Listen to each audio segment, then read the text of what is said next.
Olá, meus amigos e amigas, sou eu novamente aí, Daniel Chico Rogério, psicólogo, trazendo mais um episódio da nossa série Desvendando a Terapia e no YouTube. Por favor, não esqueçam de compartilhar, de curtir, de comentar, principalmente o assunto de hoje. E eu vou pedir que vocês tragam comentários sobre outras abordagens que vocês conheçam e talvez eu não trouxe aí por não conhecer ou por não ter lembrado. São muitas abordagens, acreditem, são muitas abordagens mesmo e, e o seu comentário é muito importante. Nosso assunto hoje, como eu já me introduzi, é abordagem em terapia, em psicoterapia. Nós, primeiramente, precisamos definir um pouquinho o diferencial e a linha e a abordagem. Então, linha teórica, a gente chama, ela geralmente usa a mesma coisa, tá? Mas para deixar mais claro, assim, mais compreensível, a, a linha teórica seria ela linha de pensamento. A abordagem terapêutica seria aquele método usando ela determinada linha. Então, por exemplo, nós temos uma linha psicanalítica, mas não temos apenas o Freud. Temos muitos psicanalistas e muitos que discordaram do Freud, e discordaram de discordou do Freud, discordaram de discordou de discordou do Freud. Então tem muitas abordagens. E isso também na TCC, na fenomenológica, na humanista, e outras que não se enquadram nessas mesmas linhas, mas tem outras linhas. Temos muitas abordagens, acredito. E essas linhas de pensamento, eu vou trazer rapidamente algumas, mas também eu vou trazer como escolher a abordagem. Então, primeiramente, né, temos ali o Freud, iniciou esse olhar da psicoterapia. Ele não foi, ele é chamado de o pai da psicoterapia, cara, não da psicologia, da psicoterapia. Mas sabemos que esse método de atender as pessoas para ajudar elas a pensar diferente, a entender algumas coisas pessoais, é algo que existe já desde sempre. Muito forte também entre os gregos ali, com a filosofia.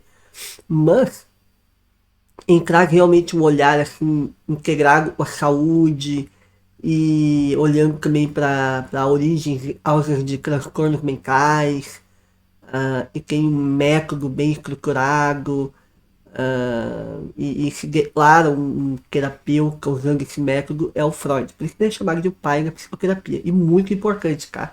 Ele abriu portas para outros pensadores que gostariam também de atuar como psicoterapeutas. Na psicanálise, nós não temos apenas Freud, como eu disse, né? Temos outros pensadores que discordaram do Freud, outros que seguiram a mesma linha, mas que ampliaram ainda mais o olhar, e outros que discordaram, eles que discordaram do Freud, como eu brinquei antes, né? Que ele discordou e aí foi indo, né? E outras abordagens também. E temos um aí bem famoso, e é o Jung, que criou a abordagem própria e a psicologia analítica. Temos outro bem famoso também, e é o Wagner, e ele traz a psicologia individual. E dentro da psicologia individual, eu destaco bastante o Wagner por dentro dessa psicologia, apesar de não ter tanto uma abordagem hoje em dia, centenas de autores seguiram a linha de pensamento do Wagner. E dentre eles estão os próprios Aaron Beck, o Albert Ellis, o Viktor Frankl, Rollo May. Então temos muitos aí. Temos uma grande pensadora também, a Annie Horney, que também influenciou muito os humanistas, muito os cognitivistas e os abordagem terapia cognitivo-comportamental. Porque dentro dela também, mesmo eles que estudaram psicanálise, eles também estudaram o comportamental, o behaviorismo, também estudaram a parte cognitiva, e então temos um olhar bem integrativo ali com a TCC, e o próprio Aaron Beck, ele aprendeu muito com o Albert Ellis, apesar de serem bem contemporâneos. Ele não é a mesma abordagem, e a CREP, e a terapia racional emotiva comportamental do Aaron Beck, do Albert Ellis, veio antes da TCC, terapia cognitivo comportamental do Aaron Beck. E eles também beberam da psicanálise, como eu disse, né, do behaviorismo, cognitivismo, da da própria fenomenologia. O Aaron Beck também estudou muitas coisas sobre o sentido da vida do Viktor Frankl. O próprio questionamento socrático ele usa, vem muito do diálogo socrático e veio do próprio Viktor Frankl, veio bem antes. E ele, lá, Viktor Frankl veio lá, bebeu lá do Sócrates, né? Então, não diretamente dele, né? Não foi na mesma época, mas ele pegou muito essa ideia. Mas também não foi o único que usava o diálogo socrático. O diálogo socrático é algo muito universal assim, na terapia. Claro, e alguns denominam bem essa a técnica de abordagem, mas outros não, mas usam também. E eles, como o Aaron Beck, o Albert Ellis, o Viktor Frankl, deixam bem claro isso, né? E o Viktor Frankl assim, ganhou o pioneiro. Mas também temos, além dessas abordagens, né, terapia cognitivo-comportamental e tal, elas também foram outros autores olharam e disseram que, olha, tem alguma coisa a mais, a gente ia aprofundar, e criaram outros métodos, como a terapia de esquemas, terapia dialética comportamental, de aceitação e compromisso, temos o próprio ABA, e aí tem um olhar um pouco mais comportamental, menos cognitivo, mais comportamental, e assim foram indo, né, as abordagens. Temos o movimento humanista, é algo bem interessante que eu gosto de salientar. O movimento humanista que aconteceu nos Estados Unidos não é o mesmo movimento fenomenológico existencial que aconteceu na Europa. Porém, quando eles se encontraram, viveram em mais ou menos ali, contemporâneos, mas não se comunicavam, porque eles não se conheciam até então. Eles se conheceram e disseram, opa, a gente pensa bem parecido. Então se tornou um movimento humanista, terapias humanistas, mas não que seja, os existencialistas não se consideram humanistas, tá bom? São diferentes, pensam diferente. E até nem gostam e usam essa mesma ideia assim, como se fosse tudo a mesma coisa. E não é, tá bom? O movimento humanista começou a olhar assim, olha, é muito importante a técnica, é muito importante a análise, mas tem algo ainda mais importante. E é a relação terapêutica. É como eu me relaciono com o meu paciente, é como eu consigo entender a experiência vivida do meu paciente, é como eu faço aquele diálogo compreensivo com o meu paciente. E até paro de usar a palavra paciente para usar a palavra cliente. E alguns até gostam de usar a palavra paciente, outros usam outros termos, mas começou a se mudar bastante o olhar. E dentre esses humanistas que viam lá na América do Norte, temos o Rollo May, eu gosto muito, mas e ele deixou bem claro, e ele é mais existencialista, mesmo ele esteja dentro desse movimento, ele estudou o Agner, ele estudou os existencialistas, e veio assim, o primeiro assim, e veio, olha só, que o pessoal lá fala bem parecido, tá? E a gente pode criar essa amizade, né, juntos, trabalhar juntos. É aquilo mesmo ideal. Mas eu não sou humanista. Por mais que eu esteja ajudando nesse movimento, eu sou existencialista. E outros que abraçaram, vestiram a camisa mesmo como humanistas, como o Alport, o Abraham Maslow, e o principal deles é o Al Rogers. Então aí o Al Rogers ele começou a olhar mais por esse olhar de e nós temos que intervir menos e tentar ajudar a pessoa a entender o que ela mesma está dizendo, né? E ela possa ter mais autenticidade, congruência, né, no caso, e são sinônimos ali. E a forma como eu aceito o meu cliente também faz toda a diferença. É a aceitação incondicional, a compreensão empática, como eu compreendo de forma empática, isso ajuda muito, muito mesmo. E aí depois as TCC começaram a pegar esse olhar bem parecido, como aceitação e compromisso, ela pegou muito bem esse olhar. Temos a terapia de mindfulness, também baseada em mindfulness, aí pegou uma parte lá mais oriental e juntou e disse, opa, a gente tem muito a ver e pode ajudar muito. E assim as terapias foram se formando, suas abordagens sendo criadas por seus autores, outros seguiram a mesma linha ou modificaram, criaram abordagens novas, mas sempre se conversando. E aí teve essa umas briguinhas também, mas a maioria das coisas dava certo. E aí teve outro lado ali europeu, e é a fenomenologia, e tem um método bem específico para deixar um pouco de lado as nossas interpretações técnicas e intervenções, e pegarmos bem a experiência vivida e se apresenta a consciência daquele indivíduo. E aí depois sim tu pega aquela parte ali e foi deixada de lado para poder não perder nada da experiência vivida da pessoa. Porque se você olha já um óculos, você vai olhar por meio daquela lente. Então é importante tirar aquele óculos para enxergar a pessoa como ela realmente é, para depois botar o óculos e ter o dois. Né? Então isso é bem importante. E aí eles conversaram muito com os existencialistas e falavam ali da questão da morte, da existência, do ser no mundo, da temporalidade, da corporalidade, da espacialidade. E aí eles começaram a trabalhar juntos. E aí algumas abordagens foram criadas, como uma bem geralzona assim, que seria fenomenológica existencial, e queria olhar bem amplo assim. Alguns começaram a pegar um olhar um pouquinho mais específico em algumas áreas, como a própria logoterapia, depois eu vou falar um pouco mais sobre ela, também a Gazen Análise, o próprio Rolomé ou a psicologia existencial, e a psicologia existencial também do outro autor muito famoso, e é o Irving Yalom. Tem livros fantásticos, todos eles na verdade têm livros fantásticos. E aí tem outros autores também que vieram aí formando suas abordagens, que é a própria Gestalt terapia, também muito legal, e tem um olhar psicanalítico, mas pegou muito esse olhar existencialista, trabalhando com percepção, trabalhando com algumas estratégias aí bem legais sobre para ajudar a pessoa, e bem fenomenológica existencial também.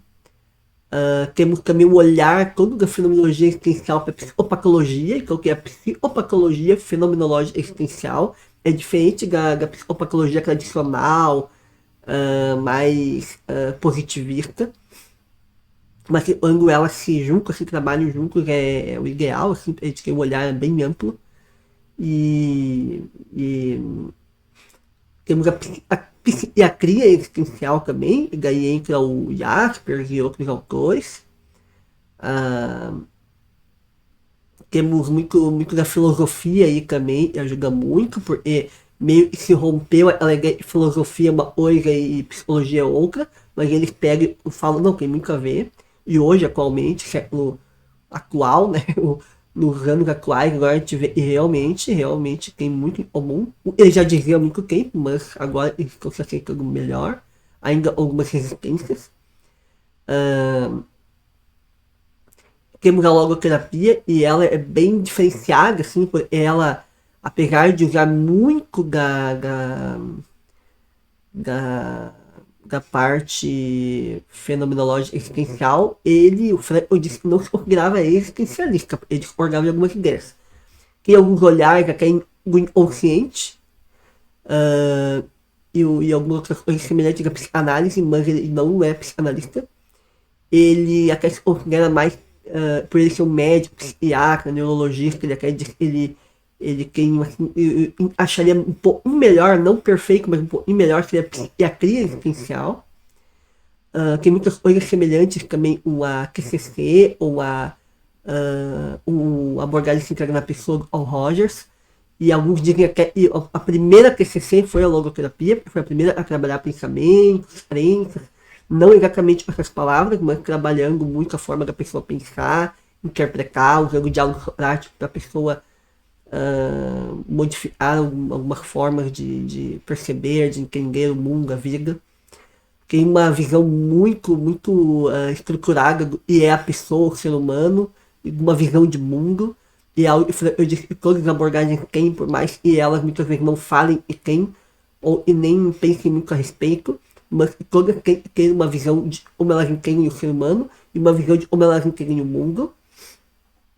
E essa é a abordagem que eu escolhi, porque eu entendi que ela é a abordagem que tinha mais a ver comigo. E o Freud fala isso, né? Que a psicanálise tinha muito a ver com ele. Por isso ele amava tanto a psicanálise. Não só ele criou ela, mas porque tinha tudo a ver com ele. Então é muito importante, quando nós vamos escolher uma abordagem, nós possamos levar em conta se essa abordagem ela conversa comigo. Se ela tem a ver comigo, a minha personalidade. E quando eu uso ela na prática clínica, eu me sinto bem. Eu sou eu mesmo. Por mais que eu use alguma outra abordagem e considere extremamente eficaz, eu acredito que todas têm grande valor, assim, muito a contribuir, eu não posso deixar de ser eu mesmo, senão eu prejudico a coisa mais importante da terapia, e é a relação terapêutica. Se eu for um robozinho, não for eu mesmo, claro, eu tenho que ter ali respeito, eu não posso também falar achismo, né? Que olhar científico, mas se eu não for eu mesmo, eu começo a ser um robô. E aí, se é para ser um robô, a gente tem inteligência artificial, e muitas vezes um papel melhor que alguns terapeutas. Mas não é terapia. Ou é só uma ferramenta que dá para usar e tal, mas não como um processo terapêutico. A relação terapêutica é muito importante e a forma também como a gente vai responder as perguntas vai fazer toda a diferença. E esse toque de como responder, do e responder, e não responder também, a inteligência artificial ainda não tem isso. E não sei se um dia irá ter. Então é muito sério esse assunto, mas é um assunto para outra hora. Então é muito importante que a gente possa levar em conta isso, né? A minha autenticidade. Quando eu uso essa abordagem, sou eu mesmo. E eu estou conseguindo realmente ajudar meus pacientes com isso. Eles têm que realmente acolhidos e terem um vínculo comigo. É complicado, isso não acontece. É muito difícil alguma coisa dar certo na terapia. E a visão de mundo, a visão de pessoa é algo que eu órgão, eu realmente entendo e realmente faz sentido. Então é assim que eu escolho a minha abordagem. E mas olha só, Daniel, eu tenho 2, 3, 4, 5 abordagens e eu vejo que tudo a ver comigo e às vezes eu gosto de usar um pedaço daqui, um pedaço de lá. E aí a gente pode dizer que você é um terapeuta integrativo. E existe muito, e está muito atual, e é muito bacana. Eu até fiz um curso com o Dr. Alberto Neri sobre a psicologia integrativa. É algo que está um movimento muito forte aí pelo mundo todo. No Brasil ainda caminha devagar, né, tem algumas críticas. Mas a psicologia integrativa ela tem essa ideia. Não é uma salada de fruta. Não é um recorte de abordagem. Mas é uma forma de olhar o teu paciente, criar um plano, estruturar um plano para ajudar esse teu paciente ou cliente de uma forma eficaz. E às vezes a forma eficaz tu vai pegar um pouquinho de uma abordagem ali. Por exemplo, eu vejo esse paciente, ele precisa de mindfulness. Eu sou logoterapeuta, mas eu posso usar o mindfulness. Eu sou psicanalista, mas eu posso orientar o meu paciente a usar o mindfulness. Não vou deixar de ser psicanalista porque eu ajudei ele ou alguma coisa que não é da minha abordagem.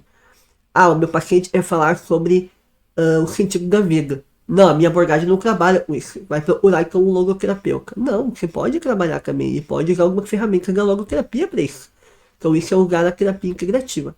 É dar o melhor para o seu paciente, o melhor para o seu cliente.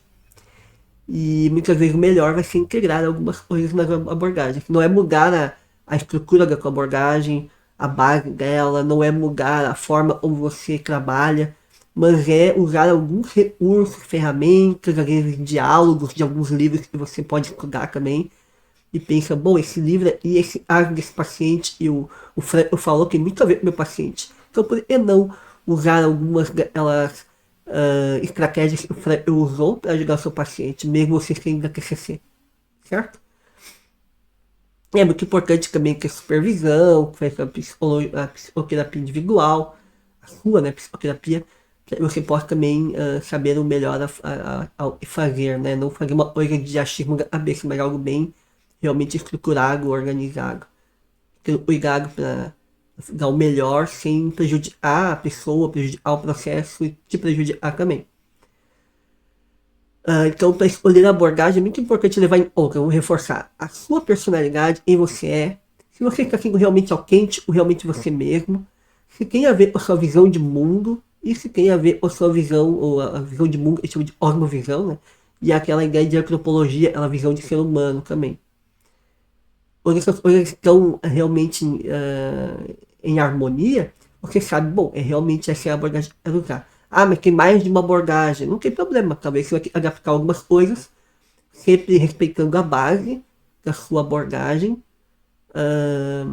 e ser uma psicologia integrativa. A logoterapia já é integrativa por natureza. Eu criou ela dizendo que ela não era para ser algo fechado, mas aberto ao diálogo com outras abordagens. Então ela por natureza já é integrativa.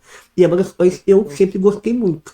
Eu sempre vi que a melhor forma de ajudar alguém era ter um olhar bem integrado.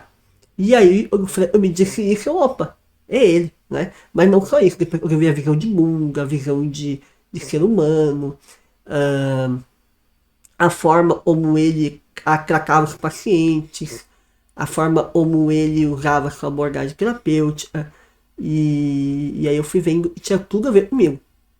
E eu conseguia ser eu mesmo quando eu usava a logoterapia. Mas muitas vezes, dentro da logoterapia, eu uso alguma técnica de TCC, de outra abordagem, eu uso da Gestalt, eu uso o olhar ali pro passado para entender algumas questões de traumas ali, ou seja, nos afeta, da psicanálise. Eu também tento ver alguns complexos ali por exemplo, complexos de inferioridade, técnicas de trabalhar crenças, identificar crenças, trabalhar elas, pensamentos automáticos, a forma como eu me comporto, tem algumas estratégias bem comportamentais mesmo.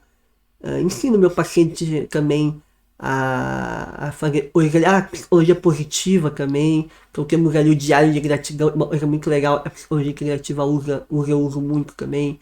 A psicologia positiva, né? Usa muito e eu uso bastante. Então eu sou bem integrativo, mas a minha base sempre é logoterapia.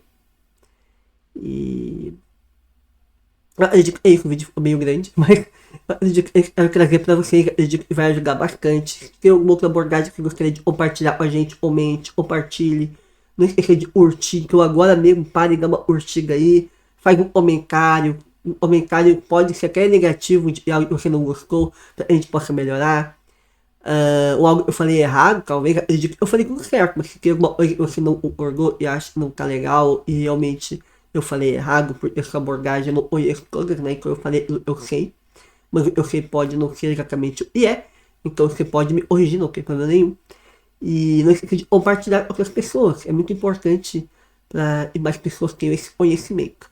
Lembre de dar o melhor para o seu paciente, para o seu cliente. Lembre de sempre estudar, se aperfeiçoar a sua terapia e supervisão em dia. E não é demérito nenhum você fazer supervisão aí com 20 anos de carreira e fazer uma supervisão, não é não. Isso significa que você realmente se importa. E isso é muito importante. Então, até a próxima e espero que tenham gostado e a gente possa se encontrar novamente em um próximo episódio da nossa série Desvendando a Terapia. Até mais!